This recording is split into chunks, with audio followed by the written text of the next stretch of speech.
बोलिए भारत माता की, भारत माता की, भारत माता की।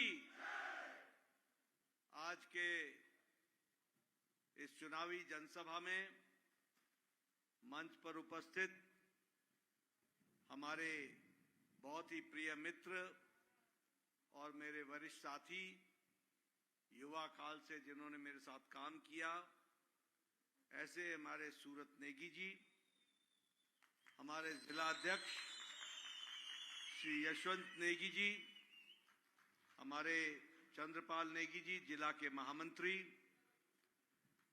महामंत्री संजय नेगी जी, हमारे चुनाव प्रभारी बलदेव नेगी जी, परविंदर नेगी जी चुनाव संयोजक, हमारे जिला परिषद के अध्यक्ष निहाल चारस जी, हमारे अध्यक्ष निचार मंडल के मदन जी, बीरबल लोकटस जी अध्यक्ष कल्पा मंडल, सुभाष जी अध्यक्ष पू मंडल, श्रीमती धनबाला अध्यक्षा महिला मोर्चा किन्नौर, रघुदास नेगी जी, सुनील नेगी जी, ललित खोजान जी अध्यक्ष युवा मोर्चा, दौलत नेगी जी, हमारे सभी वरिष्ठ नेतागण जो मंच पर उपस्थित हैं और हमारे अपने इस क्षेत्र में इतनी बड़ी संख्या में आए हुए देवी और सज्जनों, मेरी माताएं, बहनें, मेरे नौजवान साथी और हमारे प्रिंट मीडिया और इलेक्ट्रॉनिक मीडिया के मेरे साथी, मेरा यह सौभाग्य है कि मुझे आज शोल्टू में यहाँ किन्नौर में भारतीय जनता पार्टी के प्रचार और प्रसार के लिए आना पड़ा। और जब मैं यहाँ आया हूं तो जिस गर्मजोशी के साथ आपने मेरा जो स्वागत किया है, जिस उत्साह के साथ आपने मेरा स्वागत किया है, जिस उमंग और खुशी के साथ जो आपने मेरा स्वागत किया है, मैं आपको तहे दिल से धन्यवाद देता हूं और आपका अभिनंदन करता हूं। आप सब लोगों को देखकर मुझे बीते हुए दिनों की याद आ गई। मेरा किन्नौर से कोई आज का रिश्ता नहीं है। मेरा किन्नौर से बहुत पुराना रिश्ता है। जब मैं पहली बार विपक्ष का नेता बना 1993 में, तो उस समय पहले ठाकुर सेन नेगी जी के साथ और बाद में तेजवंत नेगी जी के साथ और उसके पहले चेतराम नेगी जी के साथ मुझे ये सारा इलाका घूमने का सौभाग्य मिला। मुझे याद है ठाकुर सेन नेगी जी ने कसम खाई थी कि वो किन्नौर नहीं आएंगे, तो चेतराम नेगी जी के साथ मैं घूमा था, गांव-गांव गया था। उसके बाद 1998 में वो चुनाव लड़े, वो चुनाव जीते। फिर मैं ठाकुर सेन नेगी जी के साथ गांव-गांव गया था और मैं उस समय, मुझे याद है कि, और फिर मेरा लंबा समय गुजरा। 3 बार मैं यहाँ का चुनाव प्रभारी रहा। आप सबके गांव-गांव में मैंने भोजन भी किया और सर्दियों के दिनों में मैंने वो नमकीन चाय भी पी आपकी। मुझे याद है मैं हांगो गया, मैं रूपी गया, मैं रोपा गया, मैं रिब्बा गया, मैं लिप्पा गया, मैं ठंगी गया, मैं जंगी गया, कालपा गया, मैं सांगला गया। मैं सबसे अंतिम गांव, शायद वो चितकुल, सबसे अंतिम गांव, मैं चितकुल में भी मैंने रात गुजारी। इसलिए मेरा किन्नौर के साथ एक विशेष संबंध। और आज मुझे दिल्ली की गर्मी और तपती गर्मी से निकलकर आज यहां आने का सौभाग्य मिला है। मैं आप सबके दर्शन करके बहुत धन्य हुआ हूं और मुझे बहुत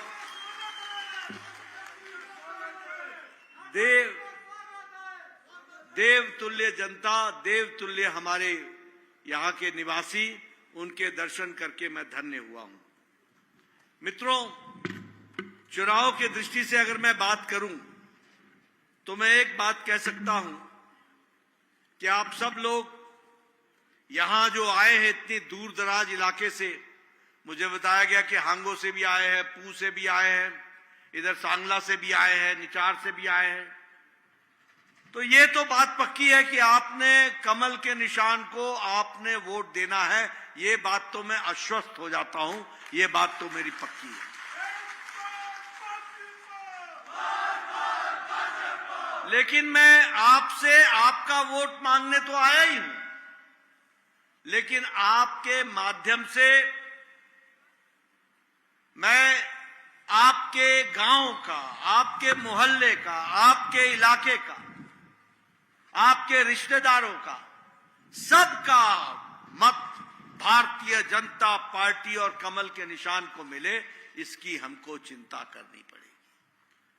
और इसके लिए मैं आपसे निवेदन करना चाहता हूं कि हम एक बात समझ लें कि भारतीय जनता पार्टी को वोट इसलिए देना है क्योंकि भारतीय जनता पार्टी ने मोदी जी के नेतृत्व में देश की राजनीतिक चर्चा, देश का राजनीतिक नैरेटिव, देश का राजनीतिक संवाद, देश का राजनीतिक विषय, इसको मोदी जी ने दुनिया में, देश में बदल डाला है। इस बात को हमको ध्यान में रखना चाहिए।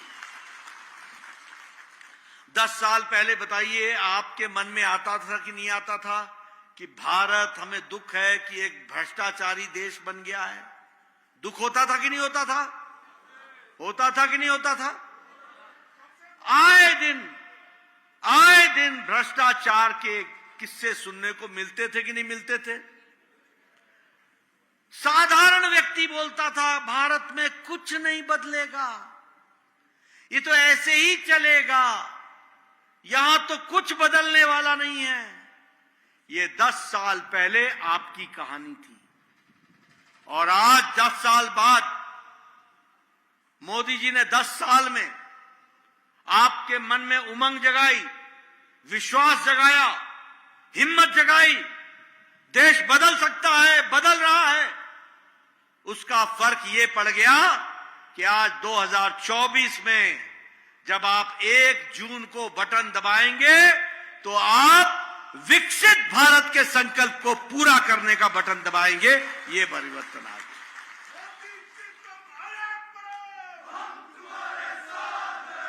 देश का राजनीतिक चाल, चरित्र, परिभाषा, संस्कृति, कार्य करने का ढंग सब बदल गया। पहले वोट मांगते थे जाति के आधार पर, पहले वोट मांगते थे धर्म के आधार पर, पहले वोट मांगते थे इलाके के आधार पर। मैं मैदान का हूं जी, मैं पहाड़ का हूं जी, मैं इस नदी के इस पार का हूं, मैं नदी के उस पार का हूं।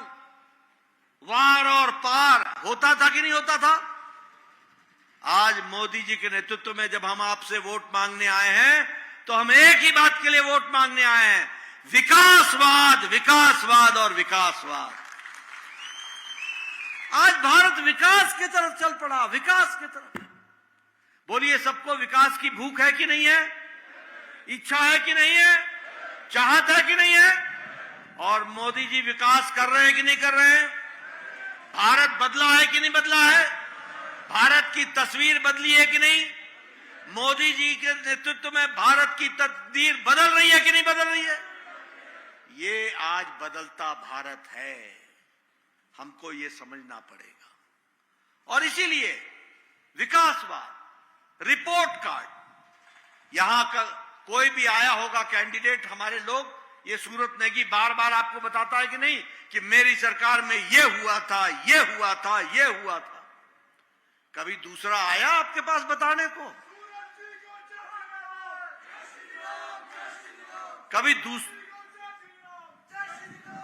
कभी दूसरा आया था पूछने को? बताओ भैया, दूसरा आया था क्या? ये रिपोर्ट कार्ड की राजनीति, जो कहा था वो किया है, जो नहीं कहा था वो भी करके दिया है। इस तरीके से हमने काम शुरू किया। मित्रों, ये बदलता भारत है और बदलती तस्वीर में मैं आपको ये भी बताना चाहूंगा कि आपको जानकर खुशी होगी, कोरोना में और यूक्रेन के युद्ध में बड़े बड़े देश की अर्थव्यवस्था डगमगा गई।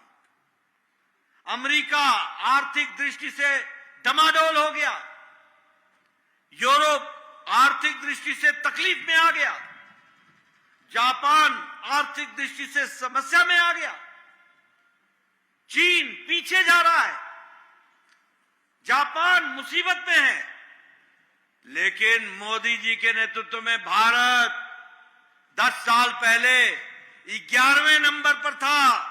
आज भारत की अर्थव्यवस्था 5वें नंबर की अर्थव्यवस्था बन गई। 5वें नंबर की अर्थव्यवस्था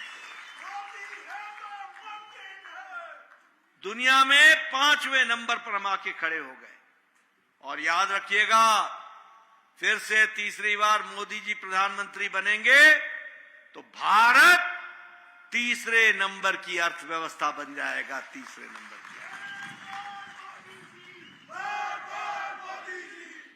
मित्रों, मैं स्वास्थ्य मंत्री था आप अपने प्रदेश का, बाद में देश का स्वास्थ्य मंत्री बना देश का।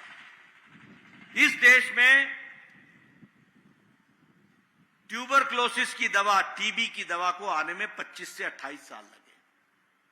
अपने देश में डिप्थेरिया की दवाई को आने में 30 साल लगे।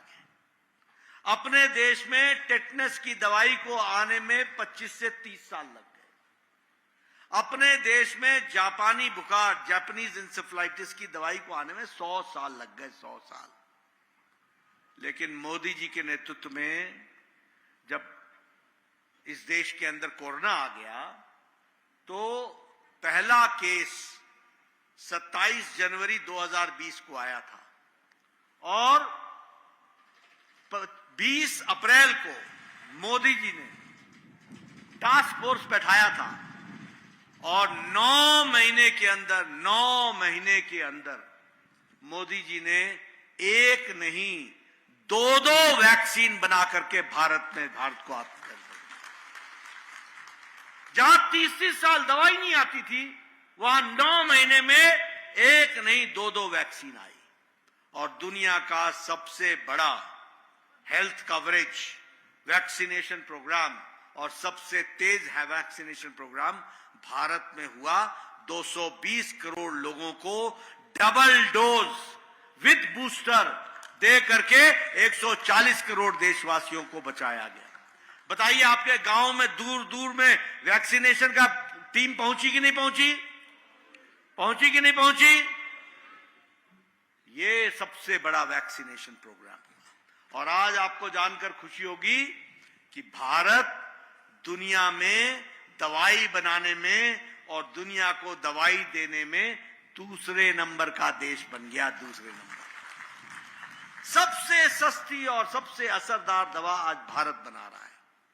और कोरोना में 100 देशों को हमने दवाई दी, वैक्सीन दी, वैक्सीन मैत्री में, और 48 देशों को मुफ्त वैक्सीन दी, मुफ्त वैक्सीन। यानी अब हमारा भारत अब लेने वाला भारत नहीं है, अब देने वाला भारत बन गया। ये बदलता भारत है, इसको हमको समझना।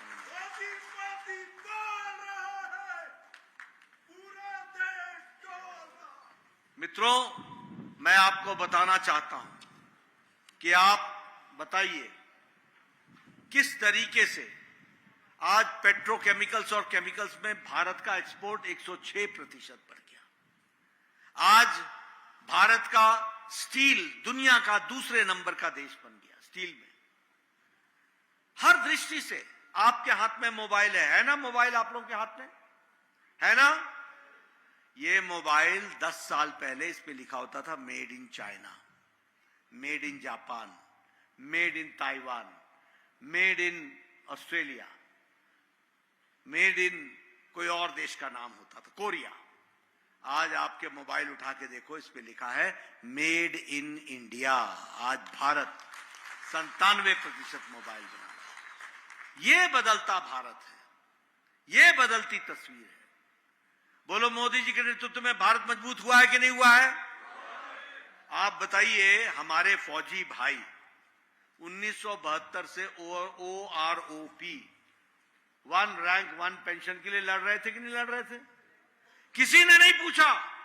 मोदी जी 2014 में आए और 2015 में वन रैंक वन पेंशन हमारे फौजी भाइयों को दिया गया और 1.25 लाख करोड़ रुपए उनके खाते में डाले गए और उनको उनका जो अधिकार था उनको देने का काम भारत सरकार ने किया। आप बताइए, एक जमाना था जब गोली चलती थी बॉर्डर पर, पाकिस्तान की तरफ से गोली चलती थी, तो हमारे दिल्ली हेडक्वार्टर कहता था रुक जाओ, रुक जाओ, जब बोलेंगे तो गोली चलाना। बोलते थे कि नहीं बोलते थे? हमारे फौजियों के हाथ बंधे हुए थे, उनको गोली चलाने नहीं दिया जाता था, बेचारे शहीद हो जाते थे। आज मोदी जी के नेतृत्व में सीधा ऑर्डर है, जहां से गोली चले, जब तक गोली चलाने वाले को शांत न कर दो तब तक वापस ना आना, ये शांत ऑर्डर। लड़ाकू बेड़े नहीं थे, आज राफेल का बेड़ा तैयार खड़ा है। हमारे पास हेलीकॉप्टर, चिनूक, हर एक दृष्टि से आज हम लैस हैं। अब हम अपने फाइटर जेट बना रहे हैं, फाइटर प्लेन्स बना रहे हैं। अब हम अपने फाइटर प्लेन्स बना रहे हैं और हेलीकॉप्टर बना रहे हैं। ये आत्मनिर्भर भारत खड़ा हो रहा है, ये आत्मनिर्भर भारत। आप बताओ, मेरे मुंह से भी निकला कि चितकुल अंतिम गांव। मोदी जी ने हमारी परिभाषा बदल दी। अब चितकुल अंतिम गांव नहीं है, चितकुल अब भारत का पहला गांव है, पहला गांव। Vibrant village, vibrant village.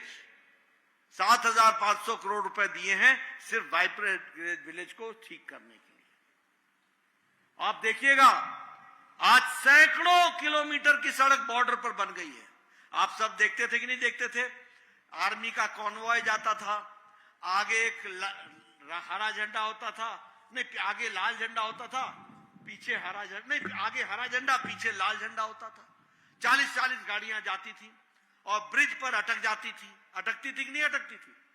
आज डबल लेन के साथ साथ डबल ब्रिज, सैकड़ों किलोमीटर बॉर्डर पर सड़क बन गई है और अब हमारी फौज 1 से 1.5 दिन के अंदर वो सरहद पर पहुंच जाती है, लड़ने के लिए तैयार हो जाती है। ये बदलता है।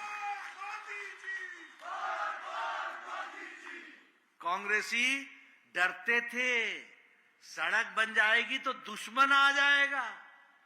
मोदी जी कहते हैं कि सड़क बन जाएगी, बनाएंगे और दुश्मन के छक्के छुड़ाएंगे और हम घर में घुस करके उनको जवाब देंगे। ये आज बदलता भारत है। आप बताओ, गांव मजबूत हुआ है कि नहीं हुआ है? आपके गांव में वाईफाई पहुंचा है कि नहीं पहुंचा है? पहुंचा है कि नहीं पहुंचा है? इंटरनेट चलता है कि नहीं चलता है?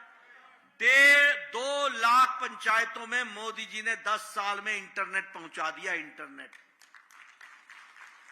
2 लाख गांव में हमारे कॉमन सर्विस सेंटर खुल गए हैं। आप अपने गांव से कॉमन सर्विस सेंटर से पता चला सकते हो दिल्ली में सेब का भाव क्या है, दिल्ली में न्योजा का भाव क्या है, कौन सी मंडी में ज्यादा है, कौन सी मंडी में कम है, कहां बेचे कहां ना बेचे, कब बेचे कब ना बेचे। आज कॉमन सर्विस सेंटर से हमारे गांव का बच्चा, ठांगी का हो, रूपी का हो, हांगो का हो, वहां से पता लगा सकता है कि दुनिया में किस यूनिवर्सिटी में उसका एडमिशन हो सकता है, इसके एप्लीकेशन भर सकता है। ये परिस्थिति आ गई। ये बदलता भारत है। और ये कांग्रेसी, ये जगत सिंह एंड कंपनी ये बोलते थे क्या भारत अनपढ़ है, अनपढ़। ये क्या करेगा डिजिटल लेके? ये कंप्यूटर लेके क्या करेगा? ये वाईफाई लेके गांव में हम क्या करेंगे? अरे उनको मालूम नहीं था ये भारत है, इसको मोदी जी पहचानते थे। आज भारत में सब्जी बेचने वाला भी डिजिटल ट्रांजैक्शन करता है, पैसे नहीं लेता। करता है कि नहीं करता है? डिजिटल पेमेंट लेता है कि नहीं लेता है? आज भारत तो दुनिया में 40% डिजिटल पेमेंट भारत कर रहा है, डिजिटल ट्रांजैक्शन भारत कर रहा है। इसलिए गांव मजबूत हुआ। मुझे याद है बचपन में जब हम शादियों में जाया करते थे तो बारात में जाओ तो अपना होल्डॉल्स, वो बिस्तरू साथ लेकर जाना पड़ता था। होता था कि नहीं होता था? बसों पर उसको चढ़ाते थे। एक सीजन में 2 बारात अटेंड हो जाए तो काफी। यही थी कि नहीं? और फिर उसके बाद खच्चरों में लाद करके सामान ले जाया जाता था गांव में। आज बताइए हर गांव में सड़क पहुंच रही है कि नहीं पहुंच रही है? पक्की सड़क पहुंच रही है कि नहीं पहुंच रही है? एक दिन में तुम 3-3, 4-4 शादियां अटेंड करते हो कि नहीं करते हो? हैं? एक स्टार्ट की गाड़ी 7 बजे एक जगह, 9 बजे दूसरी जगह, 10 बजे तीसरी जगह, 2 बजे घर में आकर के सोते हो। है कि नहीं है? कैसे हुआ ये? ये इसलिए हुआ कि प्रधानमंत्री ने 70,000 किलोमीटर, 1 लाख से ज्यादा किलोमीटर सड़क बना दी, गांव की सड़कें बना दी। इससे फर्क आया है। और हिमाचल में 17,000 किलोमीटर सड़क बनी है गांव के लिए, गांव को जोड़ने का काम हुआ। आप बताइए, मैं जब 1993 में एमएलए बन गया, हमारे चेतराम जी की श्रीमती जी भी बैठी हैं, उनको भी याद होगा। उस समय हमारा बीडीओ आके बोलता था, नड्डा साहब आपको एक खुशखबरी सुनाएं। मैं कहा सुना भाई। बोलता आपको एक पंचायत में 2 इंदिरा आवास योजना मिली है, 2। बोलिए किसको दें? मैं कहता था भैया बीडीओ तू ही रख ले, मैं ये 2 किसको बांटूंगा? 1 अनार 100 बीमार, मैं कहां ले जाऊंगा इनको? आज एक पंचायत में बोलो सूरत ने की 50-50 मकान बन रहे हैं कि नहीं बन रहे? प्रधानमंत्री आवास योजना में बन रहे हैं कि नहीं बन रहे? मोदी जी ने 4 करोड़ घर बनाए, 4 करोड़। और कंगना जी को फिर से चुनाव जिता के भेजना, बीजेपी के लोगों को चुनाव जिता के भेजना। हमारे भाई अपने सभी लोगों को यहां से चुनाव जिता करके भेजना। अगले 5 साल में 3 करोड़ और घर बनेंगे, 3 करोड़ और घर बनेंगे। और याद रखिएगा, ये जो 3 करोड़ घर बनेंगे और आपके भी घर में अब आपकी बिजली मुफ्त हो जाएगी, बिजली मुफ्त हो जाएगी। आपके बिजली का बिल 0 आएगा, 0। हर घर पे पीएम प्रधानमंत्री सूर्य घर मुफ्त बिजली योजना ये लागू की जाएगी। हर घर वालों को 75,000 दिया जाएगा सौर ऊर्जा लगाने के लिए। अपने छत पर सौर की ऊर्जा लगेगी, आपके बिजली का खर्च उस सौर ऊर्जा से होगा, बिजली का बिल 0 हो जाएगा। और जो बिजली बचेगी वह ग्रिड में ट्रांसफर हो जाएगी, और जो बिजली आपकी खर्च होगी आपको उसकी आमदनी हो जाएगी, आपके घर में वो पैसा पहुंच जाएगा। ये बोलो बदलता भारत है कि नहीं है? बदलता भारत है कि नहीं है?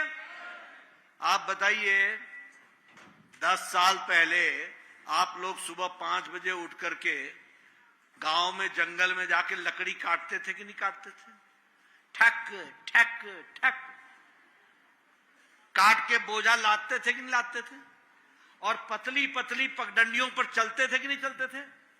फिर बोलते थे बचा बचा बचा, हटा हटा हटा, बोलते थे कि नहीं बोलते थे? सामने से कोई आ जाए तो बोलते थे ना, हट जाओ हट जाओ हट जाओ, बचो बचो बचो। बोझा लाद करके लाते थे, फिर लकड़ी जलाते थे, फिर वो फूकनी होती है ना, उससे फूकते थे, फिर चूल्हा जलाते। मैं झूठ तो नहीं बोल रहा हूं, बोलो झूठ बोल रहा हूं क्या? सच बोल रहा हूं कि नहीं बोल रहा हूं? फू फू करके फूकते थे और धुआं लेते थे, धुआं, और आंखों में धुआं आ जाता था, रसोई धुएं से भर जाती थी। घर से रसोई से बाहर जाते थे, आंखें ठीक करते थे, फिर आते थे। होता था कि नहीं होता था? मोदी जी ने आपको 10 करोड़ गैस सिलेंडर दिए, गैस का कनेक्शन दिया। अब आपको जंगल में नहीं जाना पड़ता, लकड़ी नहीं काटनी पड़ती, लाइटर से टक से गैस जलाते हैं और 5 मिनट में चाय और आधे घंटे में भोजन। होता है कि नहीं होता है? होता है कि नहीं होता है? आप लोगों के घरों में नल तक पानी आ गया? हर घर नल, हर घर जल की योजना है। 11 करोड़ घरों को नल और जल दिया जाएगा और उसका काम चल रहा है। मुझे याद है गर्मी में मैं जब एमएलए था, मैं घूमता था तो सब बोलते थे मेरे को, बड़े दिनों बाद दिखा तू। मैं कहा नहीं मैं यहीं था, पिछले महीने तो आया था। मैंने कहा हुआ क्या माई बता? बोला देख मेरे बाल घिस गए, पानी उठा उठा करके, नीचे से पानी ला ला करके। अब आज हर घर नल, हर घर जल, 11 करोड़ घर में पानी पहुंचाने का संकल्प मोदी जी ने लिया है। ये आज परिवर्तन। इसलिए संकल्प के साथ काम करना। ये मुझे याद है चेतराम जी आया करते थे मेरे पास, बाद में सूरत नेगी आने लगा मेरे पास, नड्डा जी, मैं स्वास्थ्य मंत्री था, ये हमेशा चिट्ठी लेके आ जाते थे। मेरे इलाके में एक गरीब आदमी है, वो बेचारे को कैंसर हो गया है, उसका 1.5 लाख खर्च होगा, उसका मकान बिक जाएगा, उसका घर बिक जाएगा, उसका खेत बिक जाएगा, कृपया आप कुछ पैसे देने की अनुशंसा करो। आते थे कि नहीं? सूरत लाते हैं कि नहीं? मेरे को इसको बाईपास होना है, इसको वेल्व लगना है, ये छोटा बच्चा है, इसके हार्ट का ऑपरेशन होना है, ये गरीब आदमी है, इसका पिता मजदूर है, इसके लिए कोई आर्थिक व्यवस्था कीजिए। मोदी जी ने जब मैं स्वास्थ्य मंत्री भारत का बना तो उन्होंने कहा बड़ा काम करना है, और वो बड़ा काम क्या हुआ? दुनिया का सबसे बड़ा स्वास्थ्य का कार्यक्रम आयुष्मान भारत, दुनिया का। हमारे गरीब लोग, रेहड़ी वाला, रिक्शा वाला, ठेला वाला, सब्जी वाला, बस का ड्राइवर, कंडक्टर, क्लीनर, ट्रक का ड्राइवर, क्लीनर, बिल्डिंग में काम करने वाला, लिफ्ट मैन, सिक्योरिटी मैन, कूड़ेदान से प्लास्टिक इकट्ठा करने वाला, सैलून में बाल काटने वाला, ऐसे गरीब लोगों को मोदी जी ने 50 करोड़ लोगों को 5 लाख रुपए गंभीर बीमारी से लड़ने के लिए, मेरी बात ध्यान से सुनना, हर साल 5 लाख रुपए गंभीर बीमारी से लड़ने के लिए उनके परिवार को देने का काम किया, 50 करोड़ लोगों को, आयुष्मान भारत। और अब एक खुशखबरी और सुन लो, कंगना जी को चुनाव जिताइएगा, हमारे विधायक लोगों को भी आगे बढ़ाइएगा। आने वाले समय में, अगले 5 साल में, यहां बैठी जितनी भी बहनें हैं जिनकी उम्र 70 साल से ऊपर की हो जाएगी, हमारे कोई भी व्यक्ति जिसकी उम्र 70 साल से ऊपर की हो जाएगी, किसी भी जाति का, किसी भी धर्म का, किसी भी इलाके का, किसी भी आमदनी का, कोई भी हो, मोदी जी की तरफ से उसको इलाज के लिए, गंभीर बीमारी के इलाज के लिए 5 लाख रुपए का हर साल आयुष्मान कार्ड बनेगा, जब तक वो जिंदा रहेगा या रहेगी। आप बताओ, इंश्योरेंस कंपनी वाले भी 70 साल के बाद हेल्थ इंश्योरेंस नहीं करते हैं, और मोदी जी 70 साल से लेकर जब तक अंतिम सांस लेगा तब तक उसको 5 लाख हेल्थ कवर मिलेगा। बोलो, बदलता भारत है कि नहीं है? आगे बढ़ रहा है कि नहीं बढ़ रहा है? आप बताइए, आपके यहां नेशनल हाईवेज पहुंच रही है कि नहीं पहुंच रही है? विकास हो रहा है कि नहीं हो रहा है? सड़कें पहुंच रही कि नहीं पहुंच रही हैं? हर दृष्टि से विकास हो रहा है कि नहीं हो रहा है? बोलो, आपके यहां Indian institute of management Himachal में पहुंच गया कि नहीं पहुंच गया? आप बताइए, all India institute of medical sciences Bilaspur पहुंच गया कि नहीं पहुंच गया? आप बताइए, बल्क ड्रग पार्क बन गया कि नहीं बन गया? आप बताइए, हर दृष्टि से विकास को नया आयाम दिया गया। आप बताइए शिमला में सुपर स्पेशलिटी ब्लॉक बन गई कि नहीं बन गई? आप बताइए किन्नौर में हॉस्पिटल का विकास हुआ कि नहीं हुआ? हर दृष्टि से मोदी जी ने आप लोगों की चिंता की है और आपको आगे बढ़ाया है। और इसलिए मैं आपसे निवेदन करने आया हूं। लेकिन निवेदन करने के पहले एक बात और बता दूं कि एक तरफ मोदी जी के नेतृत्व में भारत आगे बढ़ रहा है और दूसरे तरफ वो घमंडिया गठबंधन के लोग हैं, वो इंडिया अलायंस वाले हैं। बोलो उनको आगे आने दोगे क्या? आने दोगे क्या? ये इंडिया अलायंस क्या है? ये इंडिया अलायंस भ्रष्टाचारियों का जमावड़ा है। ये सारे भ्रष्टाचारी हैं, सब भ्रष्टाचारी हैं। बोलो कांग्रेस पार्टी ने भ्रष्टाचार किया था कि नहीं किया था? बोलो कोयला घोटाला किया था कि नहीं किया था? बोलो चीनी घोटाला किया था कि नहीं किया था? चावल घोटाला किया था कि नहीं किया था? समुद्र में घुसकर पनडुब्बी घोटाला किया कि नहीं किया? आकाश में बोलो राफेल का घोटाला किया था कि नहीं किया था? आप बताओ हेलीकॉप्टर वेस्टलैंड का घोटाला किया था कि नहीं किया था? कौन सा 2G का घोटाला किया कि नहीं किया? 3G का घोटाला किया कि नहीं किया? कौन सा घोटाला छोड़ा कांग्रेस ने? और ये बताओ लालू चारा खा गया कि नहीं खा गया? अलकतरा खा गया कि नहीं खा गया? जमीन के नौकरी के जगह पर जमीन खा गया कि नहीं खा गया? ममता ने टीचर भर्ती में घोटाला किया कि नहीं किया? नोटों की गड्डियां निकली कि नहीं निकली उनके मंत्री से? एक कांग्रेस का मंत्री है जो कांग्रेस के मंत्री के पीए के नौकर के घर से 29 करोड़ निकले हैं। आप बताओ मंत्री का पीए का नौकर से 29 करोड़ और कांग्रेस के एक एमएलए के घर से 365 करोड़। बैंक वालों को, ईडी वालों को 18 मशीनें नोट गिनने वाली मंगवानी पड़ी। 18 मशीनें लगी, 3.5 दिन लगे, तब जाकर के 350 करोड़ रुपए की गिनती हुई। बोलो ये भ्रष्टाचारियों को आगे आने दोगे क्या? ये सब भ्रष्टाचारियों का जमावड़ा है। आप बताओ अरविंद केजरीवाल ने घोटाला किया कि नहीं किया? शराब का घोटाला किया कि नहीं किया? दवाई का घोटाला किया कि नहीं किया? आप बताइए सोनिया गांधी बेल पर है कि नहीं है? राहुल गांधी बेल पर है कि नहीं है? चिदम्बरम बेल पर है कि नहीं है? उसका बेटा बेल पर है कि नहीं है? आइए लालू बेल पर है कि नहीं है? 1 तारीख तक अरविंद केजरीवाल बेल पर है कि नहीं है? आप बताओ मनीष सिसोदिया जेल में है कि नहीं है? आप बताओ सत्येंद्र जैन 1.5 साल से जेल में है कि नहीं है? आप बताओ ये आजम खान जेल में है कि नहीं है? आप बताओ टीएमसी के नेता जेल में है? रुपए पहुंचता है। आयुष्मान भारत 365 करोड़ रुपए का इलाज हो गया गरीब लोगों का, एक भी पैसा कैश से नहीं दिया गया, सीधे हॉस्पिटल को पेमेंट हुआ है और मरीज का इलाज हुआ है। ये विकास हुआ है, ये डिजिटल दुनिया है। और एक बात और याद रखना मित्रों, मैं कहना नहीं चाहता था लेकिन मैं आया हूं तो यहां बता देता हूं, ये कांग्रेस पार्टी आपके ट्राइबल का रिजर्वेशन पर डाका डालने जा रही है। ये धर्म के आधार पर रिजर्वेशन देना चाहती है। आपको जानकर प्रसन्नता होगी कि बाबा भीमराव अंबेडकर ने संविधान में लिख दिया है और साफ लिखा है कि हम धर्म के आधार पर आरक्षण नहीं देंगे।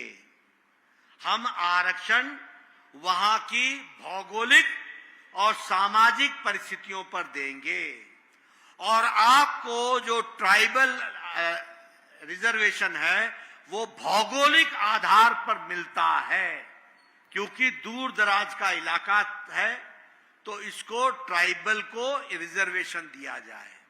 अब कांग्रेस पार्टी आपके आरक्षण पर डाका डालकर मुस्लिम भाइयों को आरक्षण देना चाहती है। बोलो ऐसे लोगों को आगे आने दोगे क्या? आगे आने दोगे क्या? इनको आगे आने देना है क्या? मित्रों इस बात को समझो, ये कांग्रेस पार्टी चाशनी में आपको चीनी में मीठा मीठा में मिलाकर आपको जहर देने का काम कर रही है और देश को जहर देने का काम कर रही है। ऐसे लोगों से सावधान रहने की जरूरत है। मैं नाम दोबारा नहीं लूंगा, लेकिन वो जो है ना, वो आजकल दिखते नहीं है, यहां सुख दुख में शामिल नहीं होते। तो अब सूरत नेगी दिखता है और सूरत नेगी की ही सूरत दिखती है।